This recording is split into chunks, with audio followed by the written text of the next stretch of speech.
What is going on, everybody? What is going on? Welcome to this week's episode 65 of the STS Guys. I am Jeremy. Hey, it's Larry. Hey guys, it's Nate. And I'm Scott. And we are the STS Guys, a weekly podcast where we sit around, shoot the shit, and talk about anything geeky, nerdy, and cool. I'm not going to even ask what we did this week because I already know what we did. We were addicted to Netflix. Yes. It was It's been a Netflix kind of Netflix week. Yeah, it's been a Netflix week. It has been a Netflix week. The whole holiday season is like a Netflix month. Yeah. Did we all Netflix and chill a couple times? I did the Netflix part, the chilling part. I may have had to start a movie twice. Oh, snap. Oh. Like I said, I have a 5-year-old. There's no, the chill part does not happen. The chill part happens when you go outside because it's like 50 degrees in Arizona. It is really cold out lately. Yeah. Today is the first day I legit turned on the heater. I refuse to until it gets to a point, but last night my house dipped below 50 degrees inside, and I was like, it's time to turn on the heater. Well, yeah, a little tile. Why can't even talk? Scott, like I said, you're like me now because of your tile. Like I said, it gets really cold in the house because it gets most cold. Tile. Oops, it's locked on me. It is locked on Jeremy. So yeah, it's one of those things too where I'm like, I had to get slippers to walk through the house since all my house is tile at this point. Like my feet, if I was just in like socks, are starting to freeze. Yeah, I'm sure some guys in the Midwest are like, Jesus, really? Yeah. These guys are talking about 50-degree weather. But yeah, I'm wearing a jacket in my house and I'm wearing like wool socks right now. I just can't take it. I hate wearing socks, like just in general, like just walking around the house. Like I said, normally when I get off work and stuff, I'll kick off my shoes, kick off my socks. I've left off all my socks almost every day, this year during the winter because I'm like, oh, it's cold. Tile. Nice fun time. Yep, I got my little man slippers, and they're great. Overall, so this year, if we need a podcast title, I feel like Little Man Slippers. For sure. Well, let's do it. Okay, that is officially the title. So real quick before we get too far into it, I just want to give a shout out to our chat. We have a few watchers watching today. We have Travis Moore. What's up, fam? He says. Like I said, what's going on, Travis? We have Russ, what's going on? And then so we have a couple lurkers as well. So welcome, lurkers. If you are listening to an audio version of this podcast, we welcome you to the podcast as well. We record our podcast live on YouTube every Saturday, typically at 8 p.m. Pacific Standard Time. So definitely come join us in the chat if you are ever around. Definitely. Thanks, guys, for joining. Being here right when we start. That's great. All right. Real quick though, so I know everyone's keeping warm in their own separate ways, but you know what else is keeping warm? Alcohol. So you know what? Cheers to you guys for an awesome 2018. Yes. Warm. Hey. Cheers to that. And Larry, hold your water up. Scott provided me with my drink tonight, which is Bushmills. It's pretty great. Costco provided me with this delicious Kirkland water. Nate, unofficial sponsor. Yes, Nate and I are twinning it up. But Larry, I do have to say, I got my Kirkland water, baby. Kirkland water. If anybody wants to know, we always have a supply of Kirkland's water nearby. Your throat might get parched when you're talking too much. I need some water. Whoa, that was a weird change of tone. That was an awesome nerd voice. That was pretty great. Oh, and we got Brian Rainey in the chat. What is Brian? Hey, Brian. Like I said, real quick, Brian, quick conversation with Brian. Brian, I haven't forgotten about your giveaway. I've had a couple issues come up over the last couple of days, so I will get those sent out to you. Those codes sent out to you for those movies that you won last week. So I haven't forgotten. Oh, while we're talking giveaway, real quick, I have purchased the first 2 items for our next Super Mega giveaway. So I want at least 2 more. So probably 4 total items. We haven't officially talked about it yet, but another Super Mega giveaway is coming, hopefully within like the next 2 weeks at the latest. Nice. Sweet. I am looking forward to what's in this prize pack. It's going to be Super Mega, if anything. I hope so. I was going to say, isn't everything we do when it comes to giving shit away Super Mega? I'm trying. There's a Chase Pop. I've got a Chase Pop and a semi hard to get regular pop ready to go. So We need some other things, right? We need something that's not pop related. I'm thinking like a gift card would be cool because that's always fun. Hey, gift cards are fun. So let's maybe include that. So if you're in the chat, I have another item. You can have this wonderful gold medal that I found while cleaning out my house. And I have some blind box toys that I'm going to throw in there too. Nice. Blind box kid robot stuff. Wait, you all have medals? hey, this is a medal of achievement. Hey, I have This is legitimate. No, like for anybody like going through here, you have the coin. This is legit. If you notice, it's a chef's hat and some spoons. I don't know what I got this on. I've never done a cooking competition. I don't know how I have a chef's hat gold medal. I actually Pretty have this weird. awesome Super Smash Brothers Ultimate coin. That is pretty cool. Where'd I you got get it with that? the pre-order for the Best Buy version. Oh, nice. I didn't Pretty get cool. anything from pre-ordering from Amazon. No. Lame. How dare us order from Amazon? No, you got for pre-ordering from Amazon a 20% discount. Yeah. Oh, yeah, I'm I not got that complaining. too. No, I think that went away. Well, no, with the I got it on my Smash. I got on Oh, my maybe Smash. I did on mine. You just didn't Yeah. look. And I have the Gamers Club unlocked through Best Buy, so I got it. But unfortunately, to Jeremy's point, all this stuff is coming to an end at some point. So Yeah. all those 20% off clubs are no longer going to be around, which is sad. That is sad. Those game companies need their money. Look, Nate, like I said, I'm looking at you right now. Like, look at Nate's display. I'm gonna focus the camera on you, Nate, for a second. Look at that clean display you got in the back. So special thanks to Jeremy, because since he is moving, his loss is sort of my gain. He's getting rid of 3 Detolfs, and he gave me a smoking deal. So I took it, and it works amazing in my display. I actually am really happy that I got him, because at first I was just using this one bookcase, actually laying down, and it was just crammed full of stuff. So now I've got 2 Detolfs that are already full, plus the bookcase is full. And then I've got another Detolf that I'm going to install on the left side for even more space for collectibles. So Jeremy's enabled me, and I love it. Hey, you know what? No problem at all, man. They look definitely solid in your collection. So they look literally legit in your collection. So Thanks a lot, man. No problem. These are great. I've been wanting Detolfs for actually a really long time. So when you offered them up, I could not say no. no, they look amazing, amazing. So okay, should we get into some of our main topics first? Yeah. No, You know what else? let's just bullshit around for a little bit longer. It's only been 8 minutes. It feels like more than 8 minutes. We got more people in here now. We got Heather Bradshaw. We got It's Me, Dana, Matthews Nerdy Nation. What's up, guys? Thanks for joining. What is going on? Hello, everybody.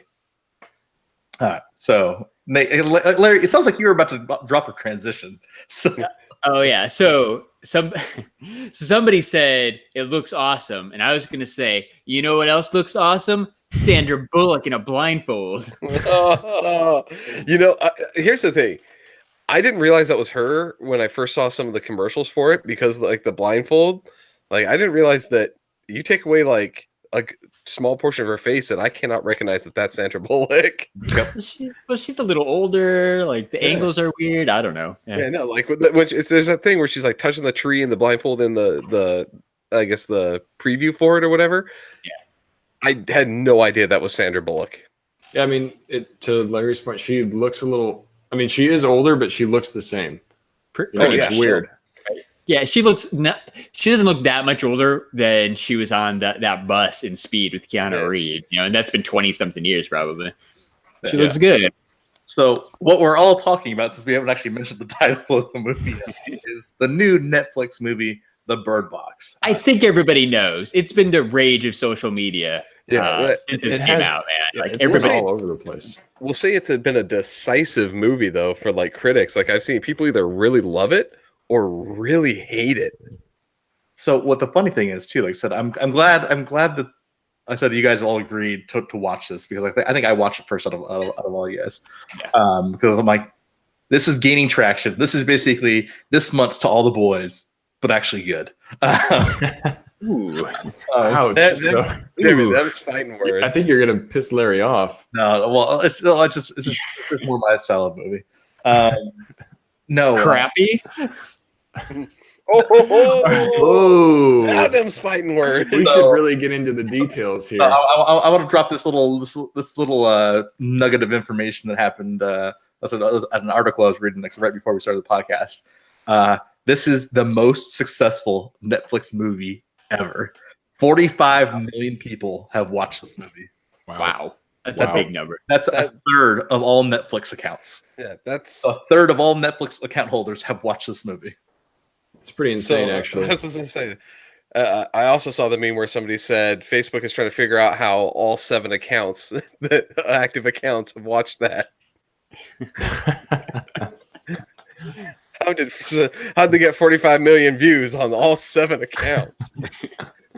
Everyone sharing. I mean, you can tell though they kind of spared no expense with this movie because there's a lot of actors that you recognize from other movies. Yeah, I mean, dude, John Malkovich, for God's sakes, right? That's what I'm saying. Yeah. You got to. And Sandra Bullock alone probably wasn't cheap, right? Like they had to drive I'm sure to get her to star in this Netflix movie, they had to drive a dump truck full of money up to her house and be like, "Come on, you know you want to do a Netflix original movie," and she's like, "Okay." Yeah. How much? Yeah. Okay. Yeah, all those years. I forgot, dude. BD Wong, bad guy from the Jurassic World series. Yeah. Yeah. There's a lot of famous people in it. Like the girl that's in every season of American Horror Story. Can't remember her name, but it's true. Plays the sister. Girl. Yeah. All right. Just call her Girl. Yeah. So okay, let's get some of your guys, like I said, initial thoughts on this movie. So Larry, I know his thoughts already because he says it's great. But okay, I'm gonna go with Nate first. In this instance, Nate, why don't you kick off some of your initial thoughts and kind of some of your thoughts were about the movie? So I think I approached this a little bit differently than maybe some of the other guys, unless they read the book. I actually listened to the audiobook on my way to San Diego Comic-Con last year. We played the book. We never actually got to finish it, but I listened to most of it. So I had that kind of coming into it. Like, okay, the book was pretty good. Let's see what they do. And I got to say, they did actually change quite a bit. It's way more intense than the book was. The scenes that happen, the way her sister dies is a lot different. I was impressed. I wouldn't say it was one of my favorite movies, but I think they did a really good job with it. I was hoping to see maybe the aliens at least once. I mean, spoiler alert, you don't really get to see them at all. They're kind of just puffs of air. And that to me was sort of hard to hold on to the whole movie. Like, okay, I know there's something dangerous out there to show us, because A Quiet Place did that, where they kind of keep the monster hidden for a while, but then they show you it in the last act. And I was hoping this might happen, but it didn't. But I think Sandra Bullock. One thing to you, Nate. The reason why is I guess they did have a deleted scene with the monsters like in it, and whoever created the monsters did such like a not good job that it was too like shitty. It was too shitty that it took all tension away from the movie. Oh, so wow. they're like, nah, it's better if you don't see anything ever. Yeah, so I won't say too much. I'll let the other guys talk about what they liked and disliked. But overall, it was good. I would give it kind of the middle of the road for me. All right, Scott, you want to go next? Yeah, I'll go next. So I'll just start with my rating to start with. I'm kind of right in there with Nate. Like, I'm right dead center. Like, I didn't love it, but I didn't dislike it at all. Like, it's a very tolerable movie. I would watch it again.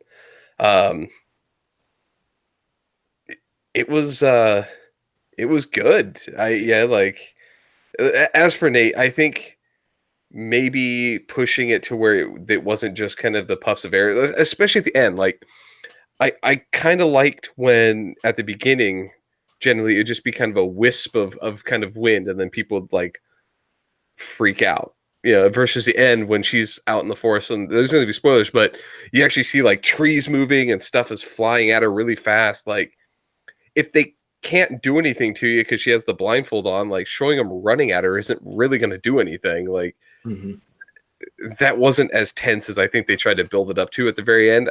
It actually went the opposite for me. So I'm like, I think the crazy people that Tom has to deal with at the end, having them stay around for longer or having that process go, I think would have added a whole lot more tension, because now you have people who are able to walk around and see, and to stay safe, they have to run from these guys that have, with their blindfolds on, they can't see, but the bad guys can. Right? I think that was a whole lot more tension, but they ended it too quick and moved it to, oh no, she's alone in the woods now, and all she has is these monsters that can't physically harm her around. Just like, well, just keep your damn blindfolds on. Like, why? Like, it's a pretty easy way to stop them. Like, keep your eyes closed. Like, there's no real tension anymore. So I think the ending kind of lost me a little bit. Okay. Larry, do you want to go? Yeah, so scale of 1 to 5, big fat 1. It was bad, man. Where do I start? It started off okay. I liked the opening scenes with like her sister and stuff. That was all fine. Like, I was intrigued, like, hey, what's happening, right? They were watching on the TV, see something happen in Russia. Like, I was intrigued about, like, hey, what's happening? I always kind of like in these like apocalyptic movies, like how it just goes from 0 to 100 in like 5 seconds, right? Like, they're like, oh, we don't have to worry about that. It's another country. And then it's like, oh crap, it's here. And then like everybody's just going crazy. It's mass hysteria, right? I always think it's funny how it just goes 0 to 60 in like 2 seconds, and we all just lose our minds, which is probably exactly what would happen. But anyway, so start off really good, right? I think the part that kind of lost me is when they met up with the people who could see. That just was dumb. And all her friends, like, again, spoilers, whatever, all her friends started dying, and then it just went downhill after that. The story, the plot, the characters, I just kind of lost interest in everything. I liked it when they were a team, like going to the grocery store. That was really cool. That was a good scene, right? You're building up some characterization there, like, and stuff, and then those people just kind of die, and it's not a big deal. Go ahead. I was just going to say, Larry brings up a good point. They did not do a good job explaining the people that can see. And it kind of derailed the movie a little bit. Why can they see? I admit I might have hit the fast forward button a few times, so I might have missed it. But do they even explain why they can see or how they can see? So yeah, it's just some people just. It's the crazy people, right? They said it's literally the people who are like insane, like criminally insane. Like, so. What I was really hoping was going to happen, like near the end, was, right, they're on that boat, Sandra Bullock and the 2 kids are blindfolded. I was really hoping like the little boy would pull off his blindfold and he could see, because he was crazy too. That didn't happen. Like, I was making up my own movie in my head that was better than the actual thing. Yeah, like, oh, he's gonna be infected, and yeah, right, because the pivotal point in the movie is when they're all like doing their little huddle on the boat, like, all right, we're heading up to the rapids. One of you has to take off your blindfold and tell me which way to go. And the little boy's like, I'll go. And he's like, no, no, I'm going to pick who's going to go. Like, really? So of course you're not going to pick your kid. You're going to pick the other kid. Yeah. The one that's not your kid. Even that, like, pivotal emotional scene, like, it didn't do anything for me. And then it just totally anticlimactic played out. That scene. And then the ending was the worst possible ending ever. The biggest letdown, the most disappointing thing I've ever seen in a movie. Sorry, Netflix. I know, and like they show up and it's blind people. Like, really? Yes. Like, the one group of people who's immune to the monsters. Yeah, the so blind. Of course it's blind people.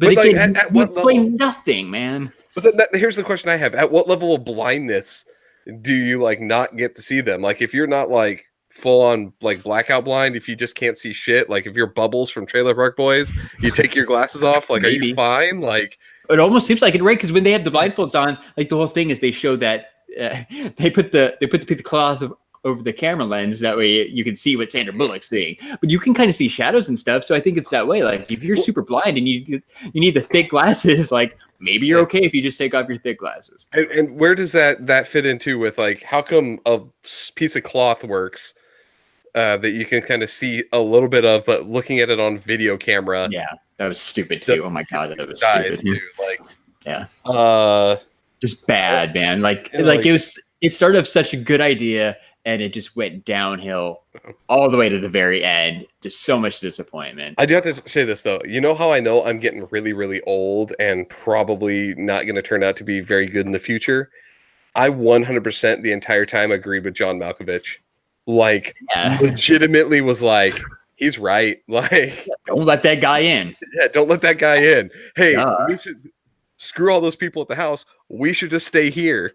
Well, so Jeremy, we haven't had your thoughts yet. What do you think, buddy? All right. So there's a couple things. So was it the best movie ever? No. Like I said, is it the critically acclaimed thing that a lot of people are saying? No.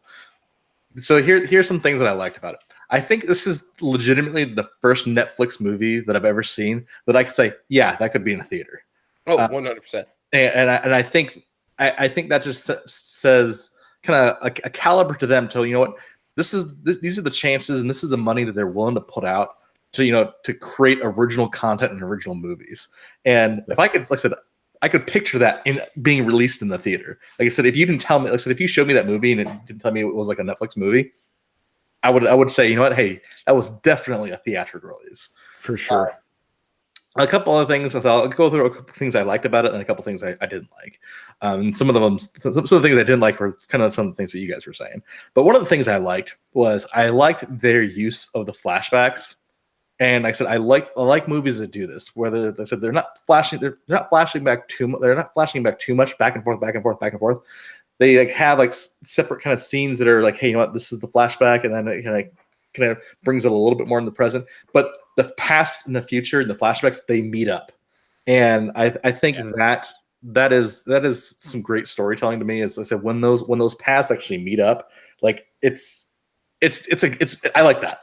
I like the meetup. I do think that the flashback scenes, though, kind of gave away some of the river scenes, right? At some point, I'm connecting dots, and I'm like, okay, I know this guy dies. I know this guy dies.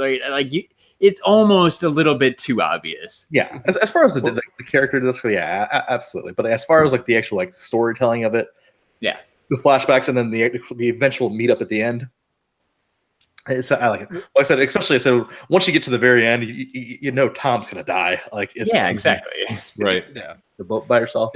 I feel like one thing that the book did a little bit differently, I think it would have really worked here, is it was much slower paced. And I just felt like they tried to make this into an action sort of horror thriller when it didn't really need to be that. I think it would have built up more tension and it would have been a little bit more interesting if they more of a slow burn, because for a good portion of the first part of the movie, it's kind of like slower.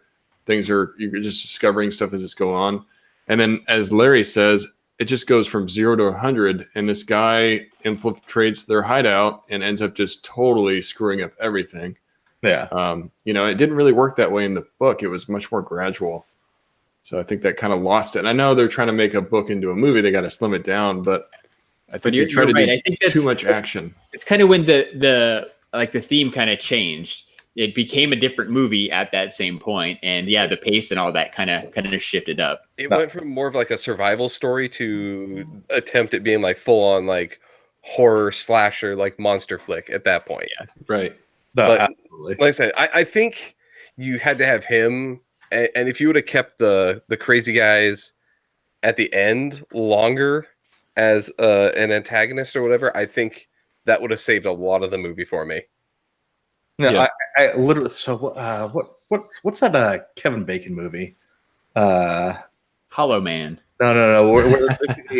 It's Footloose. Dude, you know how many movies you gotta go a little bit farther. It's they're following. Basically, they're the criminals and they're following this other like this. They hire this guy to like guide them down like the Whitewater Rapids. River Wild. River Wild. That's it. So John C. Reilly and Kevin Bacon. Yeah. So Meryl Streep. If they had like almost like a River Wild type esque, like with the crazy guys and her, and basically then like the whole like kind of river chase scene, they basically had to navigate like this scene together. I think that would have actually worked really movie. Because the whole idea that their whole mission is to try to either kill them or make them see the monster so they kill themselves, right? Like, so just know there is no safety when it comes to those people. and having them be the ones to chase, and the fact that you couldn't see that whole time. Like, just imagine being that person in the horror movie that is running from the bad guys, but at this time you're running completely blind. You already have tension just in that right there in the movie. It makes it scary. You don't have to try to be like, now the monsters are gonna get you. Like, that's what got me, dude. Like, yeah, and now here's these people that can see. Yeah. And like that's sending a weird message too. The whole concept doesn't make sense. Like, if you're a good person and you try to help people, you're going to commit suicide when you see this thing. But if you're a crazy, insane person and you want to kill people, then you're going to be fine. Like, I just don't get it. You'll like worship them. So That's what it is, right? the other thing I didn't like, and I was kind of hoping for this. I was kind of hoping for this situation because so when Scott kind of mentioned it, the whole scene with BD Wong and then the whole video camera setup, I was kind of hoping that that was the loophole, and they were going to rig up some contraption where they're having to carry around a computer monitor, like just something like just so ridiculous to have to do in order to kind of navigate. And then like, so that has a whole other element. Hey, they could lose power to their device or this, that, or the other. Yeah. Somebody accidentally trips over the cord. Something happens. I was kind of hoping for that. I was like hoping, like, hey, this is the loophole. This is how they can get around it. But then, it's still fallible where someone's going to fuck something up and then it's going to mess up the entire situation again. So here's a thing that would have also helped the movie out a little bit more is when he's looking at those cameras. That would have been a great time to not show the thing fully, but give more of a kind of a predator, like a predator style silhouette or something. Yeah, give us something. Yeah. Oh, so like old school, like Bigfoot walking by type of shot. just a quick. You maybe can't really pick out any distinguishing details. It's still invisible, but Like, via the camera, show me that there's actually something that's out there walking around. Yeah, like the beginning part of Cloverfield. Yeah, Or shaky cam. yeah, like show up on the thing. Like I said, it could be like the predator. He's still invisible, but hey, via the camera, I can kind of see it a little bit better.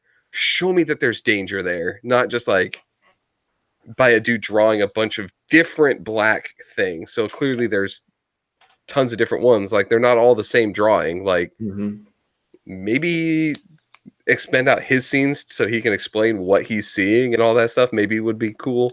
But yeah, just having a little view of like a person-ish shaped thing that's like walking over there would have been great.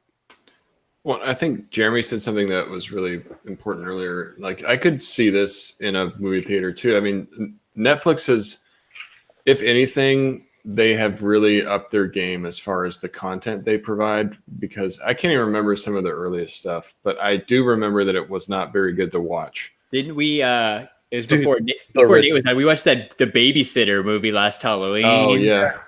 Jeremy mentioned the To All the Boys I've Loved Before. Like they had all those Adam Sandler movies. Yeah, I was gonna say The Ridiculous Six. Come on. Yeah. Well, and they're making a lot of their own original content. Like, I don't know if you guys have seen The Ballad of Buster Scruggs, but it is a great movie from the Coen brothers. I was gonna say that's only because that's a Coen brothers film. Well, it's a Netflix original too, though.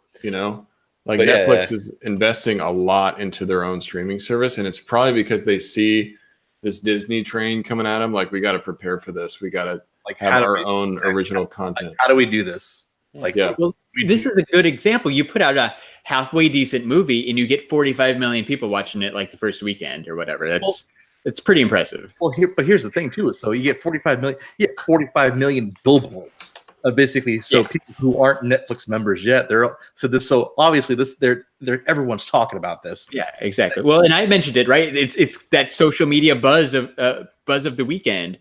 Right? There's so many memes with the people being blindfolded and stuff. Like, it's just caught fire, and that's how it caught my attention. I'm like, I don't really want to watch this, but then Jeremy's like, hey guys, let's talk about it on the podcast. So I struggled through it, but like, it's the movie of the moment. They caught the internet's attention, and that's what you got to do. That's true. And I think if they can continue this kind of momentum and kind of look at, like I said, really kind of like sign some of these, like, hey, you know what, A-list type actors to like bring in, I think that's going to be the key. And I think, well, like Sandra Bullock isn't like oh, they had the best actress in the entire world. I think she's a recognizable name. Everyone knows her. Like I said, hasn't done TV before, like really. And like Will Smith and Bright. Yeah. Right? Yeah. They're getting those well-named actors where, you know, if you're a Sandra Bullock fan, of course you're going to watch this if it pops up on your Netflix. Didn't they say they have like 90 original movies coming next year, something crazy like that? It was something insane. They spent more in original content they have basically more budgeted for original content in 2019 than they've ever had before. Right. So, and the Ballad of Buster Scruggs had a ton of famous people. It had Liam Neeson. It had what's that one guy's name from Pineapple Express? I can't remember his name. Franco. James Franco. Yeah, James Franco was in it. You had a lot of famous people in that movie. So kind of funny that out of all the James Franco, I know. you go to Pineapple Express. I do the Pineapple Express reference. That was one of his most original, I think, roles. I don't know, but yeah, I mean, they're just is probably one of my favorite role that he's in. Which one? This Is the End. Oh yeah, this is where he plays himself. Yeah. Well, oh yeah. I don't want to go on too much of a tangent, but what I'm trying to say is like it just the recognizable actors I think is drawing more people in. Like, hey, I'm more willing to take a chance on this movie because I know these actors. It's not just no-name people anymore. Yeah, absolutely. I don't know if it's bringing in new subscriptions, but it's at least everybody who has Netflix, which feels like it's almost the entire world either has a subscription or is borrowing somebody's subscription. Right. Well, and at the cost of a movie ticket, that's it. Yeah, I'm gonna watch it for $12, and I pay $12 for Netflix. I guess that they're right there. That one movie kind of paid for a ticket to the theater. So it's like, all right, I guess I probably would have seen this in theaters anyway. So there you go, my Netflix. I guess I can subscribe. But then if you look at this, I said it's just now that they have, like I said, this I think they're starting to have a rhythm too with original content. They drop these like bigger series, and then they drop a movie, and then they drop these bigger series, and then a movie. Like I said, it basically keeps you know what? Hey, I don't want to cancel my subscription because you know what? Hey, that's coming out next month. Hey, I can catch up on all this in the meantime, and then I can wait till next month. Well, then they announce something new. Like so, for example, in January, there's no reason for me to cancel Netflix now because in January they've announced Punisher's coming. Like right, hooray! Well, go ahead, Scott. I was just gonna say too, like they're also able to start to be, I think, a little bit more selective, because previously it was just buy up everything that they could, right? This grabbing content. That's why all those shitty Adam Sandler movies and stuff kind of came to them because they were just trying to get that content to build that library. But now that they have a decent record, they can go back through and be like, no, I don't think we really want that movie. And they can actually start to say no. Like I think they turned down the Holmes and Watson movie that was supposed to go to theaters. I think they were trying to push that direct to Netflix because they didn't think it was going to do very good in the theaters. Really? Because that movie looks awesome. Yeah, I want to see that so bad. I'm just saying, Will Ferrell and John C. Reilly. It's kind of a match made in heaven. Apparently, according to Cinema Blend, it tested so bad with like test audiences and reviews and stuff that Sony went to Netflix to be like, do you guys want this? Like, we don't even want to put this in theaters very much. And and Netflix said no. Let's think about it, though. You got Will Ferrell playing Sherlock Holmes and John C. Reilly playing Watson. I mean, that movie already, to me, doesn't scream very accurate or serious. It's going to be a goofy movie, and you're there for those two because they made Step Brothers, which is genius. Period. Step Brothers. Period. Step Brothers. But you can tell it from the trailer that it's not following the original Sherlock Holmes story. Well, but then again, I think what it is it's not necessarily that I think people are mad that it doesn't follow that story. I just don't think it's very good. I think is what it ended up being.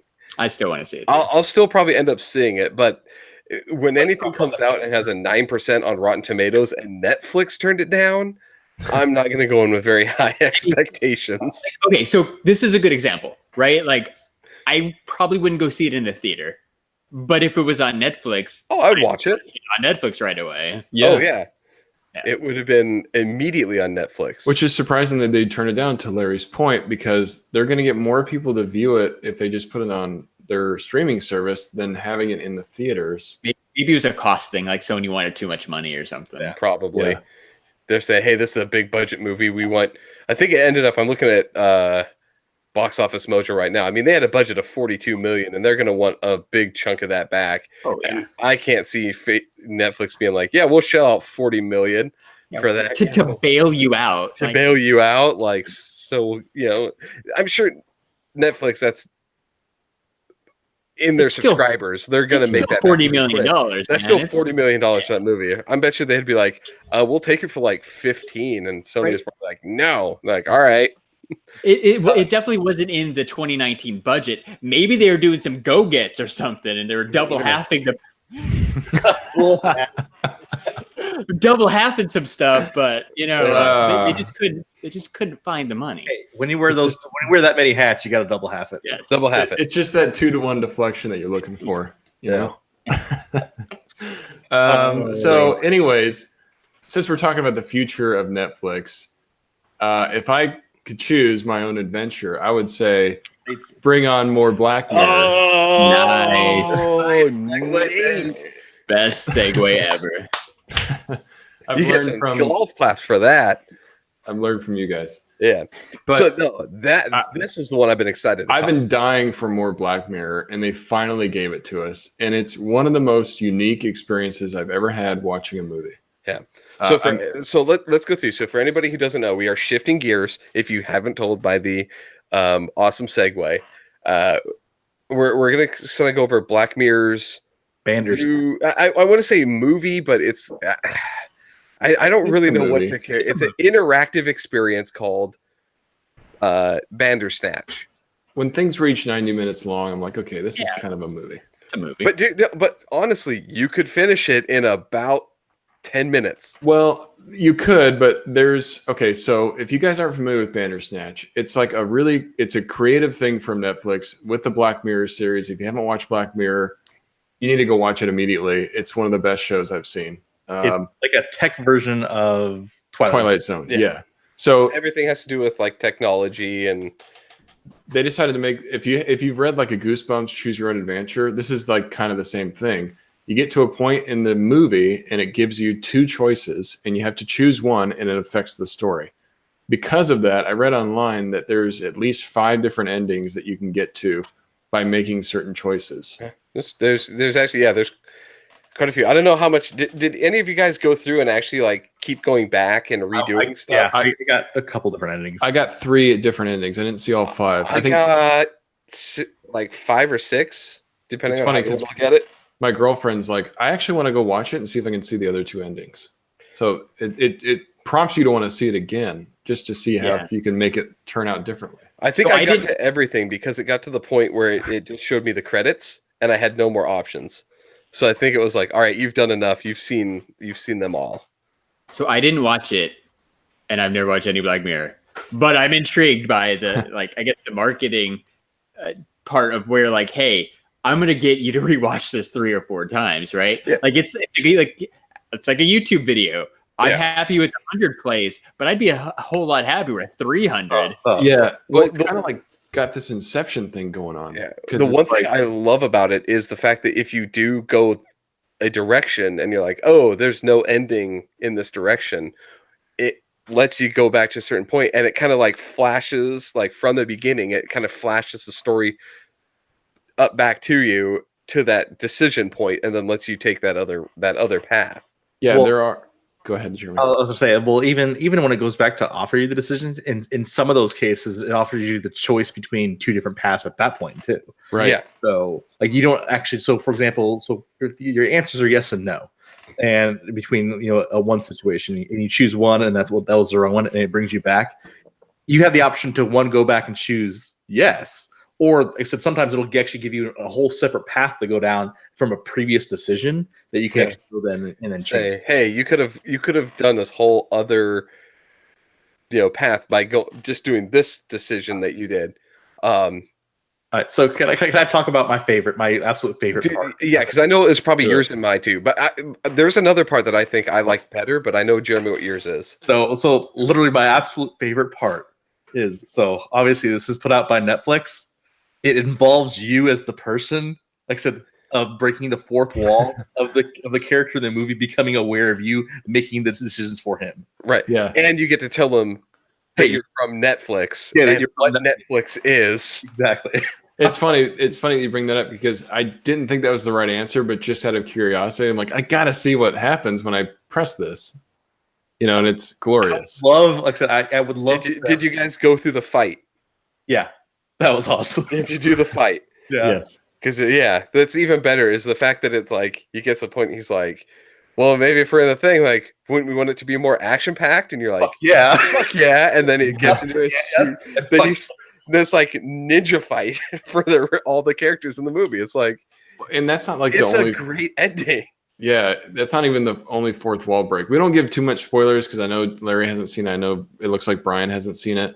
But there's just it plays so well with its concept. It's like basically telling you this guy's making a game in the movie, but you're also sort of playing a game while you're watching it, and the guy feels like he doesn't have control of his life. So he's like, what is going on here? Literally inceptions of thoughts. So basically, Yes. it's a guy making a choose your own adventure game. You're watching a movie about a choose your own adventure while choosing your own adventure. Like, And the guy feels like he doesn't have Based- control of his own choices. Based on a choose your own adventure. Yeah.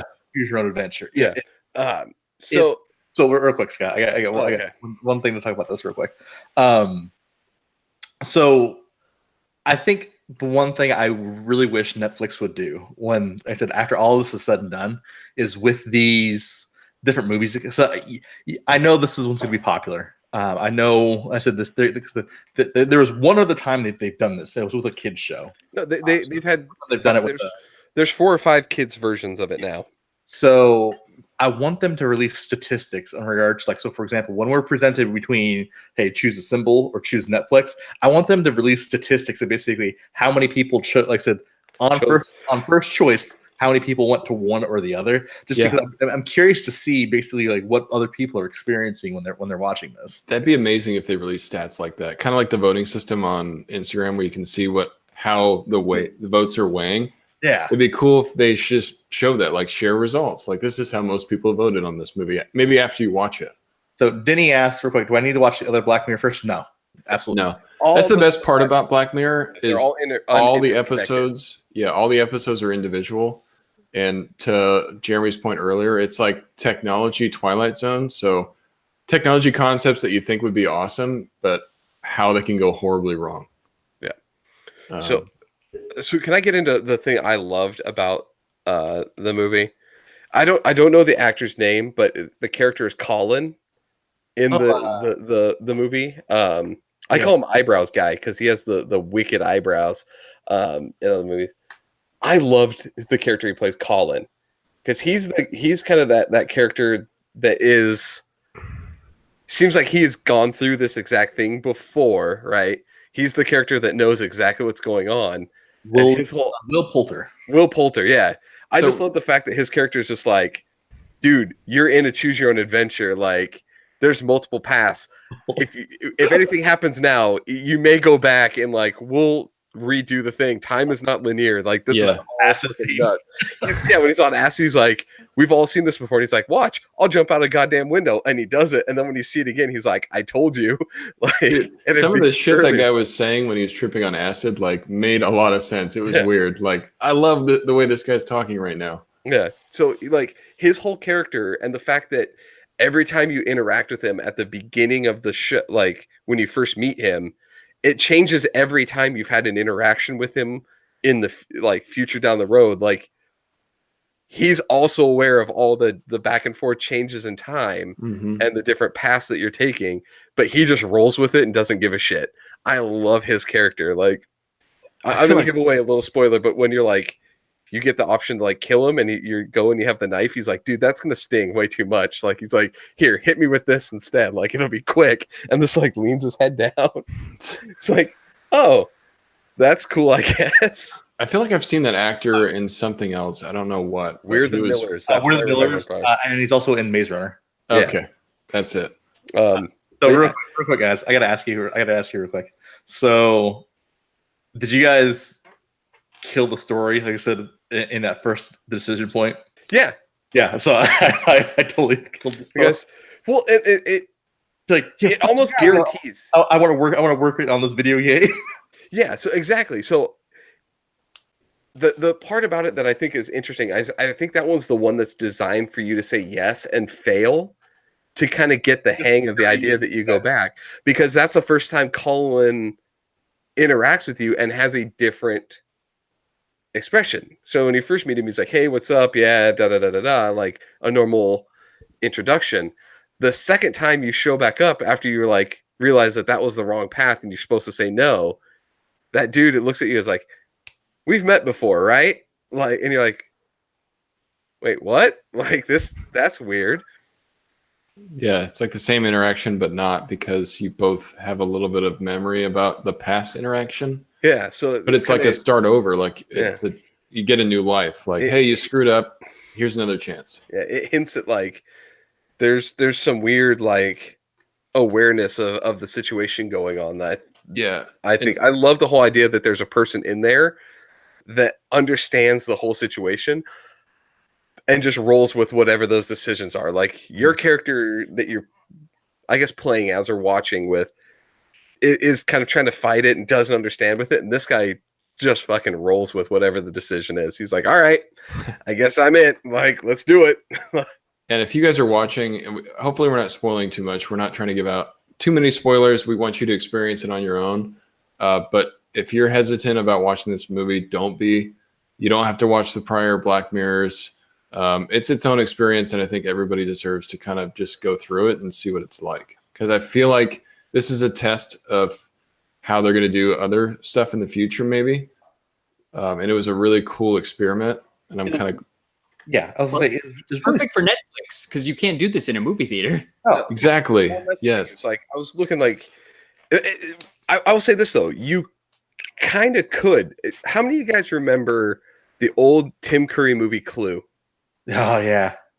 So that movie had 4 different endings. So when you went to the theater, depending on which copy they got sent by the distributor was the ending that you got for the movie.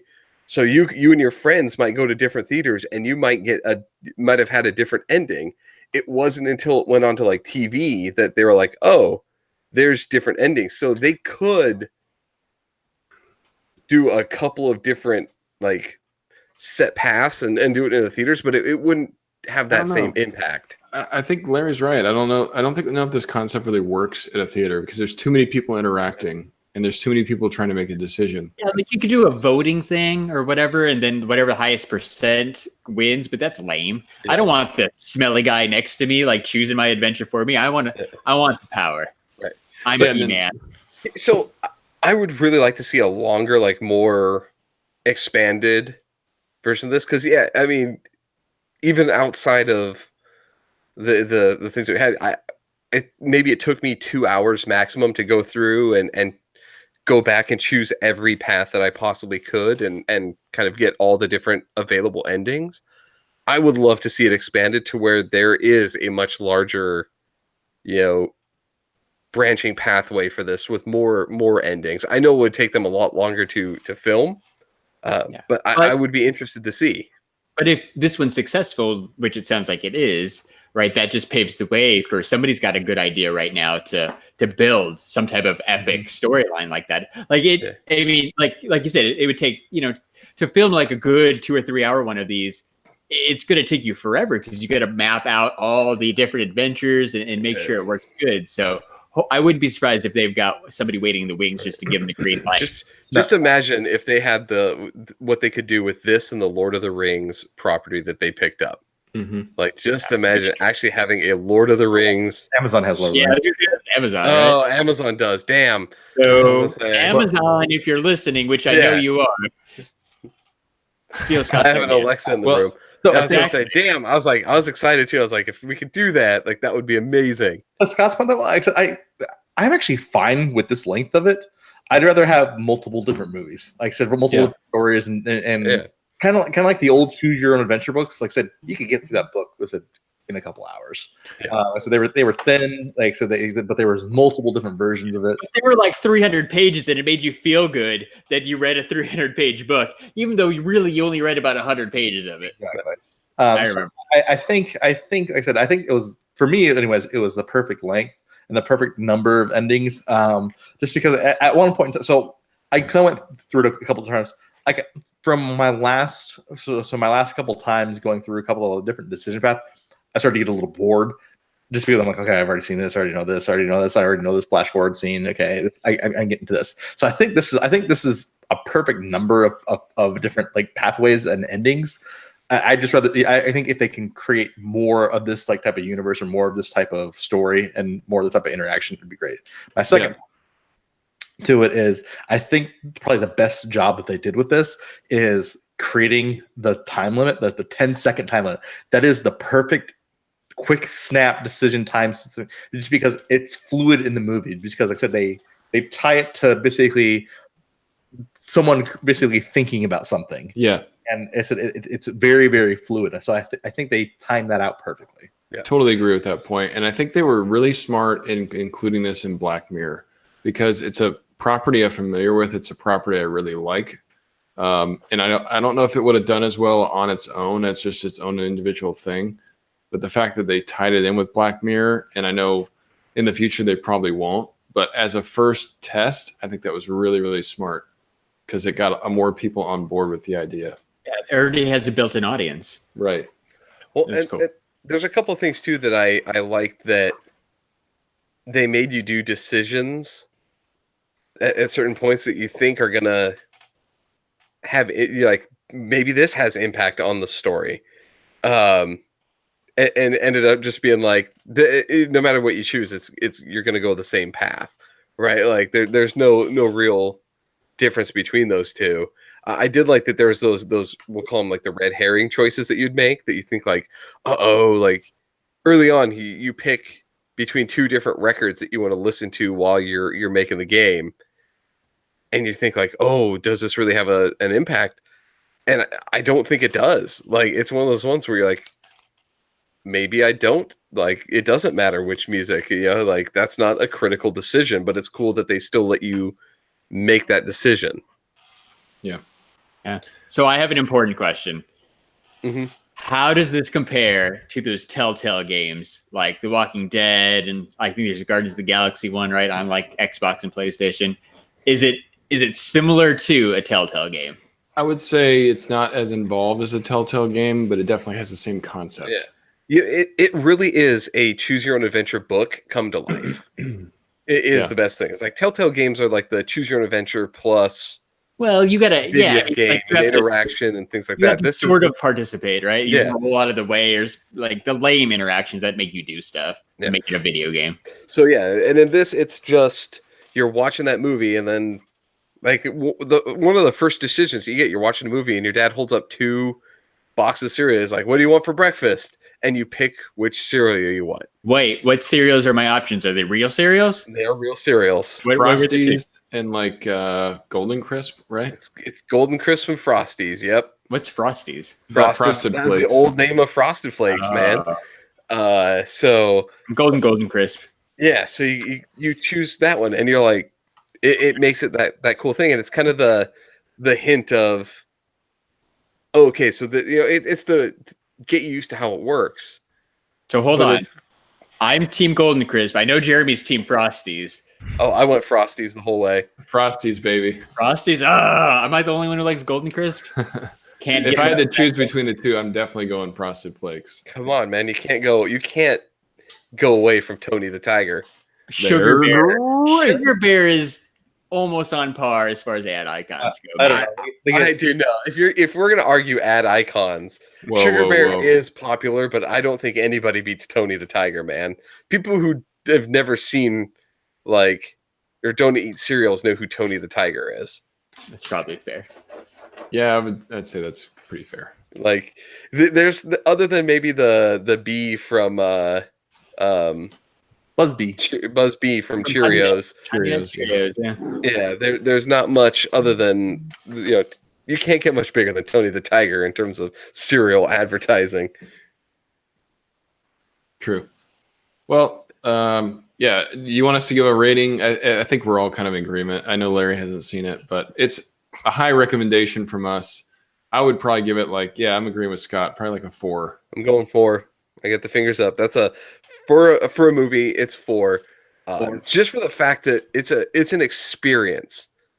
Like Yeah, I was gonna say Travis. I think maybe Lucky from Lucky Charms is maybe the only contender, or Toucan Sam, right? Like Rabbit. Tricks Rabbit. Yeah, Yeah, I But, would like, say Lucky Charms is definitely a good contender. it's a good contender. But I still want to say I think the most recognizable is Tony the Tiger.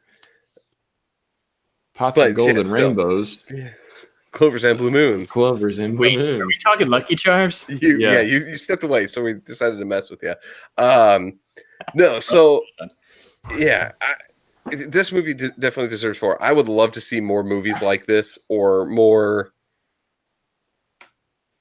I guess, experiences like this. Like having that choose your own adventure is really cool. To decide what happens in the movies is amazing. Yeah. And what was I going to say? So yeah, good recommendation. Go see it. I think even though we had some gripes about Bird Box, it's still not a bad movie at all. It's entertaining. Watch it with somebody. Yeah. Black Mirror, Bandersnatch is also good. Yeah. So here's the thing. I'm gonna give you right here. The question I have about Bird Box, though. So, is that really the best name that anybody could have come up with? Maybe I'm wrong, but maybe in the book it had more impact on it, and they used it more often. But they focused on the box. birds a lot in the book, about like the birds are like your signal, and if you can't see, you should have these birds because they kind of help you right when danger's around. So there's that in the this one is like, they're like a warning system, but they're in a box for like maybe 10 minutes of the movie. I'm like, you named the entire movie the Bird Box after something that only shows up in like a small part of the movie. Like, I was like, I get that maybe it was based off a story that had more impact to it, but it was such a weird name for the movie that I was considering they're in a cage for a majority of the movie, not in a box. So what do you think would have been a better name? I don't know. Like I'm gonna steal an M. Night Shyamalan movie, and like this would be a way better movie to title The Happening. I'm calling it. Happening. I'm calling it See No Evil. Yeah, that's Right? already a movie with a. You play on the blindfolds, yeah. I'm gonna go with the hipster progressive rep. Blind. Yeah, blind, unseen. Or I was doing like weird forest monsters, but that's not a good title. Blindfolded. Sandra Bullock does a Netflix movie. That's what it's called. Oh boy. Yep. So I think that brings this week's episode to a conclusion, right? Happy New Year, everybody. Happy New Year. You know what would be a great way to start off the new year? To go to shumistore.com and buy some Funko Pops.